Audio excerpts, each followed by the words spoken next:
Hello বন্ধুরা, আমি যখন কঙ্কালী কালী মন্দিরে পুজো দিয়ে বেরিয়েছিলাম চা খাবো বলে, তো আমি যে মিরাক্কেলের কথা বলছিলাম সেই মিরাক্কেলটা হলো এই যে দেখছেন নন্দী মহারাজকে। এ ওই মার্কেটে মাঝে মাঝে আসে, ওই বাজারে যখন আসে তখন ওই চত্বরটা খালি হয়ে যায়, কারণ ও ভীষণ সাংঘাতিক, মাঝে মাঝে গোতায়। তাকে আবার নিচে খেতে দিলে সে খাবে না, তাকে হাতে ধরে খাওয়াতে হবে, এবং সবার ভেতরে সেই সাহসটা হয় না ওর সামনে যাওয়ার, যা দোকানদাররা আমাদেরকে বলছিল।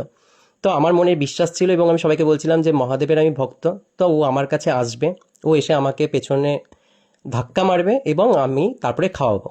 তো ওখানে ওরা শুনে বলছে এরকম হবে না কখনো, স্যার কি বলছেন আপনি? বাট বলে না, বিশ্বাসে মিলায় বস্তু তর্কে বহুদূর। তো ও ঠিক আমাকে দূর থেকে অবজার্ভ করে আমার কাছে এসেছে, এসে এবং আমাকে দেখছে এবং আমাকে রীতিমতন ধাক্কাও মেরে আমার কাছ থেকে খাবার খেয়েছে। আমাকে যে হেল্প করতে গেছিল দোকানদার, তার কাছ দিয়ে খায়নি, বরং তাকে ধাক্কা মেরে দিয়ে আমার হাতেই খেয়েছে।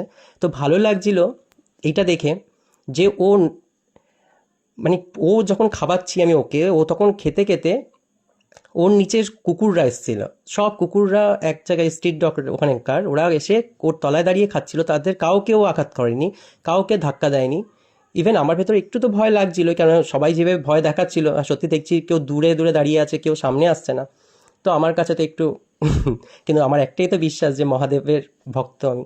আর এদিকে নন্দী মহারাজজি এসেছে, তাকে তো খাওয়াবো। ওই যে দেখলেন ধাক্কা মেরে ওকে সরিয়ে দিল, আমার হাতেই খাবে। তো কুকুররা মানে এতটাই সেফ ওর নিচে, যে আমার হাত দিয়ে যখন খাচ্ছে, যতটাই আমার হাত থেকে খাচ্ছে তার থেকে বেশি নিচে ফেলাচ্ছে, যাতে কুকুররাও ভাগ করে খেতে পারে। মানে পশু হয়ে কত সুন্দর ওরা ভাগ করে খেতে জানে, নিজে যতটা খাবার খাচ্ছে বাকিটা ফেলে দিচ্ছে যাতে অন্য কুকুররা খেতে পারে।